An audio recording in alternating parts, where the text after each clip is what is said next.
Yun tayo sa video natin. So, akyat tayo sa stairs. Yan. So, kumpleto dito. Akala mo may sa labas ng sa mall mayroong Starbucks. Dito mayroon din coffee to go. Yung ano nila, parang restaurant. May videoke rin. Yan. Maganda siya, di ba? Ito yung mga ano nila. Ganda. Yan. So may nagkakanta, nagbi-videoke. So itong yan, Island Pista tawag ito sa ano. So sa kainan, parang siyang nag-set up niya is restaurant. Dito ko na dito tayo dyan.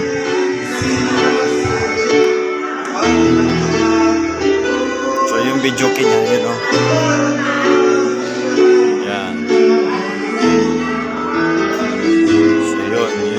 Dito parang nasa restaurant ka rin talaga, na class ng restaurant. So ganito yung ambience. Yan. Pag ano ka lang mega class at saka tourist class o deluxe, dito kayo kakain. Yan. So yan.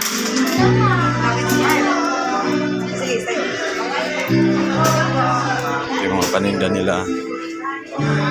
Pero pag ano ka, doon ka sa business class o may isa pa yung ano, cabin ba yata, dito ka kakain sa ano, sa Horizon Cafe. So dito kami nagpipila tuwing umaga kasi business class yun sa akin eh. So yun, ito yung magaganda ng ambience na pagkanda. Nagsiserve sila ng pagkain dito.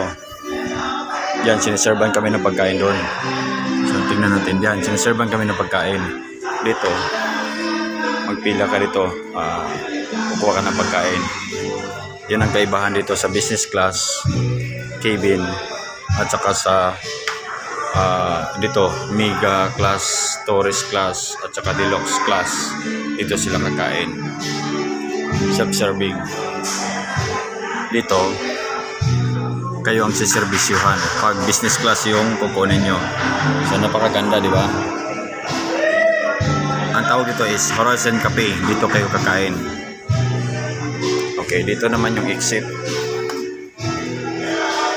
Yan. Maganda kung mapapanood nyo kasi milyon-milyong Pilipino sumasakay ng eroplano. Saglit na nakakarating kung saan ang destino. Kung galing ka ng ano, ng Davao, dadaan siya ng Jinsan, dadaan siya ng Iloilo, tsaka Manila. Kung Manila ka naman, Manila to Davao siya diretso. So ilang days lang, mga 2 days. 2 days from Manila to Davao is 2 days lang siya. Pagka Davao to Manila, bali ano, alam ko 2 nights eh. 2 nights. Yeah. Tapos yun, at least mafe-feel mo yung pagsasakay ng barko kasi maganda yung place niya para siya ano, hotel nga yung sinasabi ko. Ayan o, may elevator pa galing sa baba. Diyan tayo galing kanina yung nagbe-video sa baba eh. Meron pang itaas yan o. Yun naman doon eh, class din yun yung hinggaan doon. Pang family or single pwede rin doon. So ganyan yung ano nila dito. Kaya nga medyo mahaba-haba yung ano ng barko, yung paglalayag kasi para ma-feel mo rin, mag-feel mo na parang naka sa hotel o kung saan mang mall. Yan. So ganun yun dito yung ano niya. So napakaganda. Mamasyal ka, maglakad ka. Meron pa dun sa taas. So ganito kaganda. Ngayon, pag naputol itong video, may continuation doon na naman tayo sa taas. So, pinapakita ko lang yung view. No? Ganyan yung view niya. Di ba? Napakaganda. Parang ano. Di ba? Mall, hotel, o ano pa. May mga lights. So, yan. Yan po, yung ano natin. Puputulin ko muna yung video. So, doon tayo sa taas. I-explain ko naman doon yung iba doon.